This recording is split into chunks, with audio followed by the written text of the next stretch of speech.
किसी राष्ट्र का निर्माण अचानक नहीं होता। A nation is not built overnight.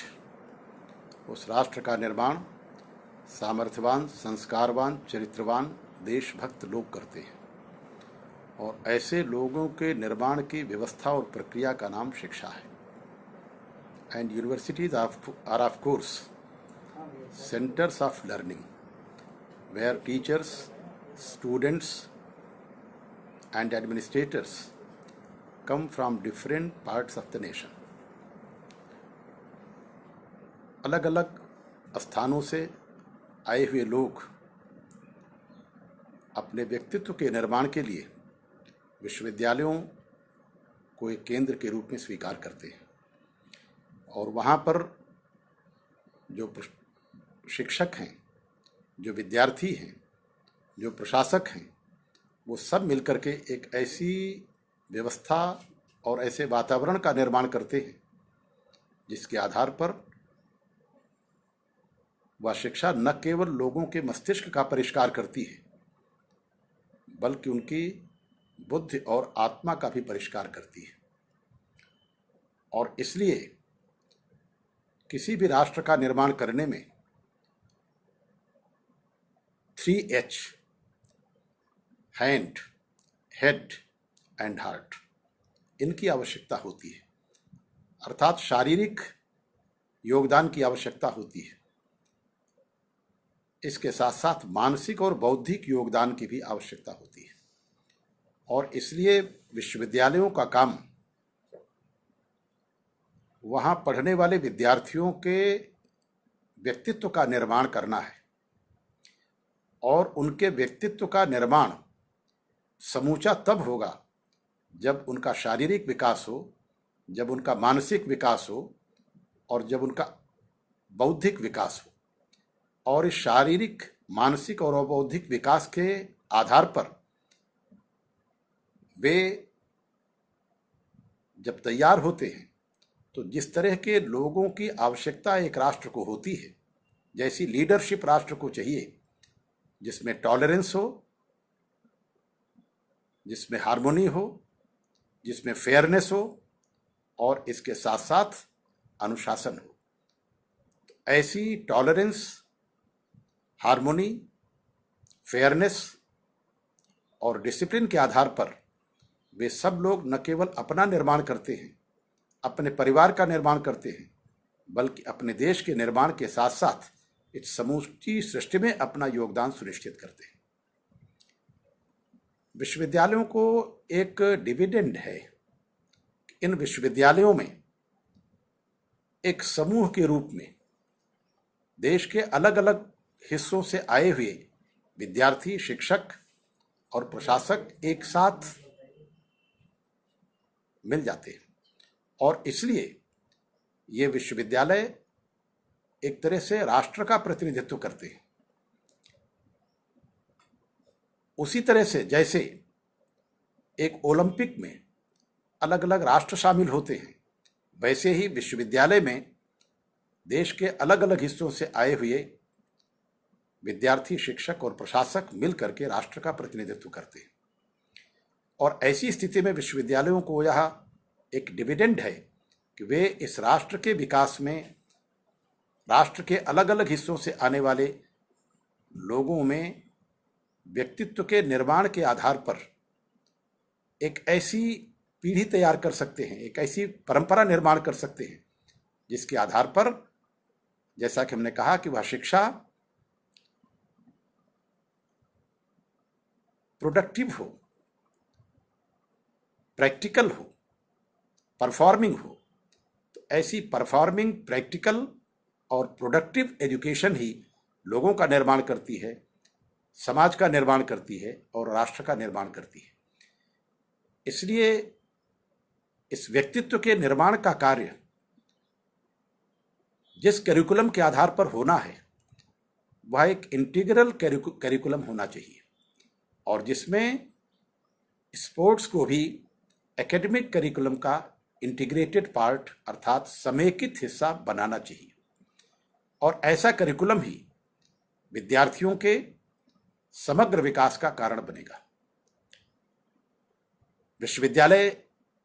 एक सबसे पहली पहल यह है कि वह अपने यहाँ एक ऐसे वातावरण का निर्माण करे जिसमें लोगों में व्यक्तित्व के विकास की चाह हो, वातावरण हो, व्यवस्था हो। अर्थात वहां पर एक ऐसा इंफ्रास्ट्रक्चर होना चाहिए जिसमें एकेडमिक एटमॉस्फेयर के साथ साथ स्पोर्ट्स का भी एक इफिशिएंट एटमॉस्फेयर हो, एक अनुकूल वातावरण हो, फेवरेबल एटमॉस्फेयर हो, जिसमें एक अनुकूल बजट हो। अनुकूल बजट के साथ साथ उपयुक्त इंडोर और आउटडोर गेम्स के लिए स्थान सुनिश्चित हों। इनके साथ साथ इक्विपमेंट्स और इंस्ट्रूमेंट्स भी हों, और इन इक्विपमेंट्स और इंस्ट्रूमेंट्स को हैंडल करने वाली पूरी एक मैकेनिज्म होनी चाहिए जो ट्रांसपेरेंट हो, और इनके साथ साथ योग्य कोच भी होने चाहिए। क्योंकि जिस तरह से एकेडमिक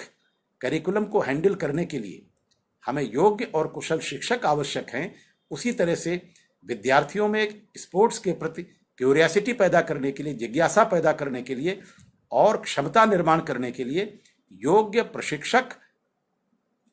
आवश्यक हैं। और ऐसे प्रशिक्षकों का विश्वविद्यालय में होना स्पोर्ट्स के उन्नयन की प्री रिक्विजिट है, पूर्व आवश्यकता है। एक तरफ अच्छे योग्य प्रशिक्षक हैं, ट्रेनिंग देने वाले लोग हैं, कोच हैं, इनके साथ साथ उपयुक्त बजट है, इक्विपमेंट्स हैं, टूल्स हैं, इंस्ट्रूमेंट्स हैं, ग्राउंड्स हैं, इंडोर और आउटडोर गेम्स की व्यवस्था है। और इनके साथ ही साथ विश्वविद्यालय एक व्यवस्था और कर सकते हैं, क्योंकि अलग अलग लोकेलिटी में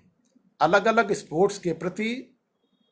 रुचि रखने वाले, क्षमता रखने वाले लोगों के अनुरूप खेलों में रुचि निर्माण कर उनमें उस खेल की क्षमता निर्माण करने का एक वातावरण बनाया जा सकता है, जिससे संपूर्ण खेलों का एक होलिस्टिक अप्रोच हो। इसमें कोई शक नहीं कि देश में आज़ादी के बाद खेलों को बढ़ाने के लिए सरकार के स्तर पर प्रयास किए गए हैं और लगातार वर्तमान सरकार भी कर रही है, परंतु इनका एक असंतुलित विकास हुआ है। कुछ खेल तो आगे बढ़े, उनका राष्ट्रीय स्तर पर, विश्वविद्यालय स्तर पर, स्थानीय स्तर पर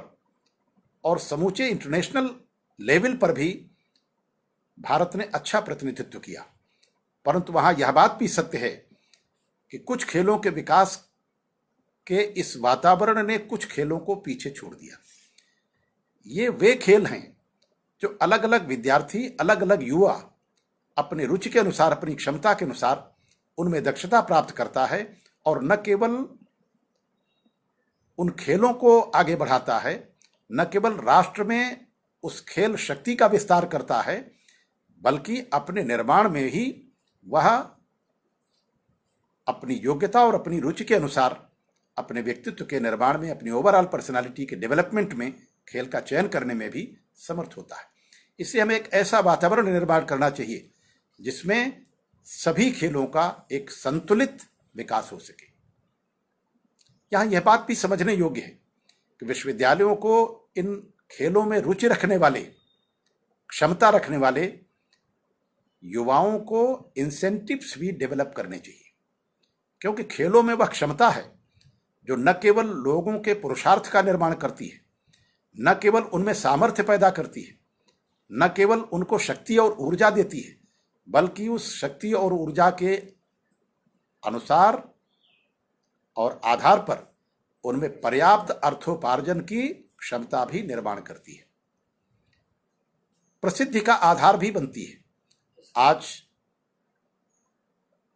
हम किसी युवक के सामने अगर कुछ प्रश्न रखें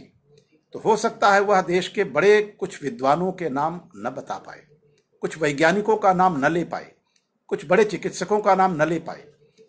कुछ बड़े ब्यूरोक्रेट्स के बारे में वो न जानता हो, परंतु इसमें कोई शक नहीं है कि वह पूछने पर तुरंत 1, 2, 4 बड़े खिलाड़ियों का नाम तुरंत लेगा। अर्थात खेल में क्षमता निर्माण करने वाले युवाओं को अपने व्यक्तित्व के निर्माण के साथ साथ, अपनी क्षमता के निर्माण के साथ साथ, अपनी ऊर्जा के निर्माण के साथ साथ प्रसिद्धि और अर्थोपार्जन का शोध खड़ा करने का भी पर्याप्त आधार मिलता है। इसलिए अगर हम इन विश्वविद्यालयों को आधार बना करके, क्योंकि विश्वविद्यालयों में ही यह सामर्थ्य है जहां पर इतनी बड़ी मात्रा में यूथ एक साथ इकट्ठा होता है,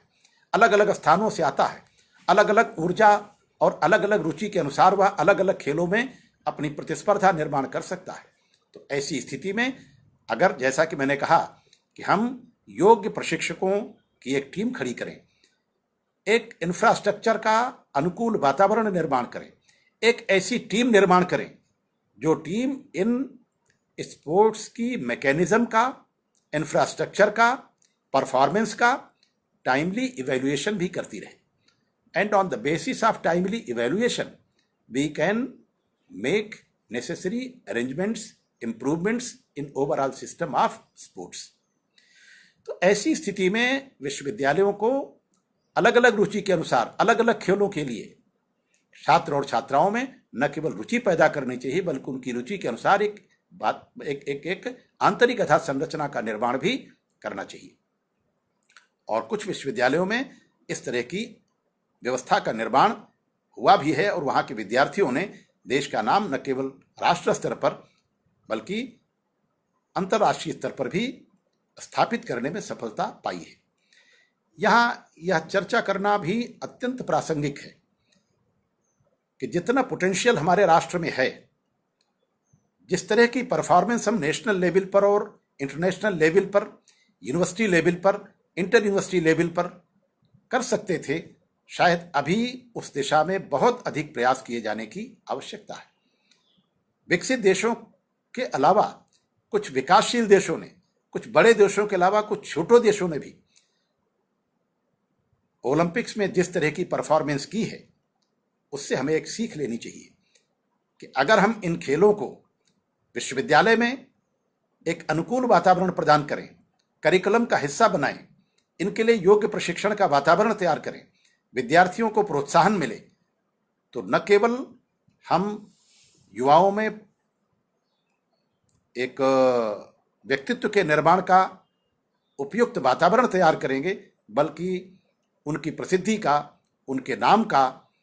उनके यश का विस्तार करने के साथ साथ देश को भी आगे बढ़ाने में हम कामयाब हो सकते हैं। व्यक्तित्व के निर्माण में बौद्धिक विकास एक पक्ष है, परंतु कई बार यह देखा जाता है कि हम अपने बौद्धिक विकास का पॉजिटिव यूज नहीं कर पाते, because of lack of tolerance, because of lack of harmony, because of lack of transparency. तो ऐसी स्थिति में खेल और खेल में रुचि रखने वाले लोगों में स्वतः इन चीजों का विकास होता है। आज भी खेल में जो व्यक्ति पराजित होता है वह जीतने वाले को अपना शत्रु नहीं मानता, बल्कि उसको लगता है कि कहीं न कहीं हमसे थोड़ी कमी हुई, अगली बार मैं इसको और ठीक करूंगा और अधिक मजबूती के साथ इस प्रतिस्पर्धा में शामिल होऊंगा। अर्थात उसके अंदर टॉलरेंस है, उसके अंदर हार्मोनी है, उसके अंदर फेयरनेस है, ट्रांसपेरेंसी है और एक स्वतः अनुशासित उसका अपना व्यक्तित्व है। और बहुत बार हम ये देखते हैं कि राष्ट्र की अनेक समस्याओं के समाधान में हमें टॉलरेंस की आवश्यकता होती है, हार्मोनी की आवश्यकता होती है, फेयरनेस की आवश्यकता होती है, ट्रांसपेरेंट रहने की आवश्यकता होती है। और इन सब चीजों को प्रभावी ढंग से समझने और चरितार्थ करने में सबसे बड़ी भूमिका अनुशासन की होती है, जो हम व्यक्ति में, समाज में और राष्ट्र में इन स्पोर्ट्स के माध्यम से निर्माण कर सकते हैं। इसलिए इन विश्वविद्यालयों में एक और भी सामर्थ्य है कि विश्वविद्यालय पूरे राष्ट्र के सामने एक ऐसी नीति बना सकते हैं, एक ऐसा सुझाव दे सकते हैं जिसके आधार पर युवाओं के व्यक्तित्व निर्माण में हम स्पोर्ट्स को, क्रीड़ा से जुड़े आयामों को एकेडमिक करिकुलम का एक इंटीग्रेटेड पार्ट बना सकें। इस दिशा में भी विश्वविद्यालय अपना काम कर सकते हैं। और यह केवल विश्वविद्यालय स्तर पर आवश्यक नहीं है। विश्वविद्यालय अपनी भूमिका इस प्रकार कर सकते हैं कि प्रारंभ से ही विद्यार्थी में अर्थात स्कूल लेवल पर, माध्यमिक शिक्षा के स्तर पर और विश्वविद्यालय तक आते आते उसमें इस प्रकार की क्षमता निर्माण हो जाए कि वह अपने व्यक्तित्व के विकास में अपनी क्षमता और रुचि और योग्यता के अनुसार खेल का चयन करके उस दिशा में प्रयास करता हुआ अपने विश्वविद्यालय का और अपने राष्ट्र का नाम ऊंचा करने में सहयोगी हो सके। आज हम यह देखते हैं कि ये यूनिवर्सिटी लेवल पर प्रतिस्पर्धाएं होती हैं, परंतु उन प्रतिस्पर्धाओं में भाग लेने वाले युवकों की संख्या उस अनुपात में कम है जिस अनुपात में एकेडमिक करिकुलम में भाग लेने वालों की संख्या है। छात्रों की भी अभिरुचि बढ़ानी चाहिए इस दिशा में। विश्वविद्यालय वे हैं जो इस तरह का एक अनुकूल वातावरण बनाने में, जो हमारा फोर्थ स्टेट माने चौथा जो हमारा पिलर है डेमोक्रेसी का, मीडिया, उस मीडिया को भी पर्याप्त सामग्री दे सकते हैं जिसके आधार पर वह विश्वविद्यालय स्तर पर, राज्य स्तर पर और राष्ट्र स्तर पर इन स्पोर्ट्स के महत्व को समाज के सामने, सरकार के सामने, युवाओं के सामने, अभिभावकों के सामने रखने में सहायक सिद्ध हो सके। आज एक बड़ी कठिनाई विद्यार्थी के सामने कैरियर को लेकर के, वह अपने कैरियर के प्रति कॉन्शियस होने के कारण एकेडमिक एक्टिविटीज में जिस तरह से पार्टिसिपेट करता है उस तरह से वह स्पोर्ट्स एक्टिविटीज में पार्टिसिपेट नहीं करता। अगर हम इस तरह का एक वातावरण निर्माण कर सकें कि यह भी एक कैरियर का एक सुंदर प्लेटफॉर्म है, एक अपॉर्चुनिटी है जिसे हम अपने कैरियर को आगे बढ़ाने में इस्तेमाल कर सकते हैं, प्रयोग कर सकते हैं। इस तरह से विश्वविद्यालय जो हैं वो अपने स्तर पर एक पूरा वातावरण निर्माण करके खेलों की दिशा को न केवल विश्वविद्यालय में, न केवल अपने इर्द गिर्द, बल्कि गांवों में भी एक ऐसा वातावरण निर्माण कर सकते हैं कि गांव से आने वाले विद्यार्थी को जो स्पोर्ट्स में रुचि रखता है उसे विश्वविद्यालय में उतना ही महत्व मिलेगा जितना किसी अन्य क्षेत्र में योग्यता रखने वाले विद्यार्थी को मिल रहा है। और इस तरह का वातावरण निर्माण करने में विश्वविद्यालयों की अपनी एक अलग तरह की भूमिका बन सकती है। तो जिस तरह से आज अपने पूरे देश में खेल का वातावरण बना है, क्रीड़ा में लोगों की उस तरह की रुचि निर्माण करने की आवश्यकता है जिससे कि लोगों के संपूर्ण व्यक्तित्व के विकास में हम उस प्रकार का एक वातावरण क्रिएट कर सकें जिसमें न केवल उनके मस्तिष्क का परिमार्जन हो बल्कि उनके शरीर का भी परिमार्जन हो, उनकी बुद्धि का भी परिमार्जन हो और कुल मिलाकर के उनका ऐसा व्यक्तित्व निर्माण हो सके जिसके आधार पर वो देश को एक मार्ग दिखा सकें, दिशा दे सकें और उसे एक अच्छे स्तर में ला करके खड़ा कर सकें। और यह वातावरण निर्माण करने में हमें न केवल विश्वविद्यालय स्तर पर विश्वविद्यालयों को प्रयास करना पड़ेगा बल्कि पूरे देश के स्तर पर गांव से लेकर शहर तक एक ऐसा वातावरण निर्माण करना होगा जिससे कि युवाओं में खेल को लेकर के जो स्पष्टता होनी चाहिए वह स्पष्टता निर्माण हो सके और उस स्पष्टता के साथ साथ वे इसे अपने कैरियर के रूप में चयन कर सकें और कैरियर के रूप में चयन करने के बाद विश्वविद्यालयों को एक ऐसा वातावरण भी निर्माण करना होगा जिसके आधार पर वे इस खेल में न केवल रुचि लें बल्कि अपनी रुचि के अनुसार अपनी योग्यता का निर्माण कर सकें, अपने लिए इसे कैरियर के रूप में चयन कर सकें और इसके लिए उन्हें कुछ न कुछ इंसेंटिव्स भी देने पड़ेंगे जिनकी चर्चा मैं पहले कर चुका हूं। आज पूरे विश्व में जिस तरह का एक वातावरण बना है उसमें इंटरनेशनल लेवल पर अलग अलग देशों की प्रतिष्ठा खेलों के आधार पर भी निर्माण होती है। और भारत इतना बड़ा देश है, इतनी बड़ी मात्रा में यूथ हमारे पास है, अगर हम इस यूथ को दिशा दे सकें, उनमें रुचि निर्माण कर सकें, उनमें यह विश्वास दिला सकें कि ये खेल भी उनके व्यक्तित्व निर्माण में उसी तरह से सहायक हैं जैसे उनके अन्य प्रयास हैं। तो इस आधार पर ये विद्यार्थी अपनी रुचि के अनुसार, अपनी क्षमता और योग्यता के अनुसार क्षेत्र का चयन करेंगे, स्पोर्ट्स का चयन करेंगे, और फिर विश्वविद्यालयों में अगर अनुकूल वातावरण बनता है तो उस अनुकूल वातावरण के बनने के साथ साथ इनको पूरे ऐसे अवसर मिलेंगे जिन अवसरों के आधार पर ये अपनी रुचि और योग्यता के अनुसार खेल में अपनी दक्षता बढ़ाएंगे और अपने कैरियर के साथ साथ, अपने परिवार के कैरियर के साथ साथ अपने राष्ट्र के कैरियर को बनाने में भी पूरा सहयोग कर सकेंगे। इसलिए आज जो मूल विषय हमारे सामने है कि अगर हमें पूरे देश में स्पोर्ट्स के उन्नयन के लिए एक वातावरण निर्माण करना है, उस वातावरण के निर्माण करने में विश्वविद्यालयों की भूमिका सबसे अहम है, क्योंकि उनके पास पर्याप्त मात्रा में युवाओं की उपलब्धि है, एडमिनिस्ट्रेटर्स हैं, टीचर्स हैं, वे ऐसा वातावरण निर्माण कर सकते हैं, ऐसा एक पाठ्यक्रम का स्वरूप निर्माण कर सकते हैं जिसमें विद्यार्थियों को स्पोर्ट्स को अपने कैरियर के रूप में न केवल चयन करने में सुविधा होगी बल्कि अपने कैरियर के विकास में भी हर प्रकार का सहयोग मिलेगा। और मुझे विश्वास है कि आने वाले समय में सरकार जिस तरह से प्रयास कर रही है उसमें निश्चित तौर पर विद्यार्थियों के समग्र व्यक्तित्व विकास में स्पोर्ट्स की जो भूमिका है उस भूमिका को सुनिश्चित करने में विश्वविद्यालय अवश्य अपनी भूमिका निर्वाह करेंगे। धन्यवाद।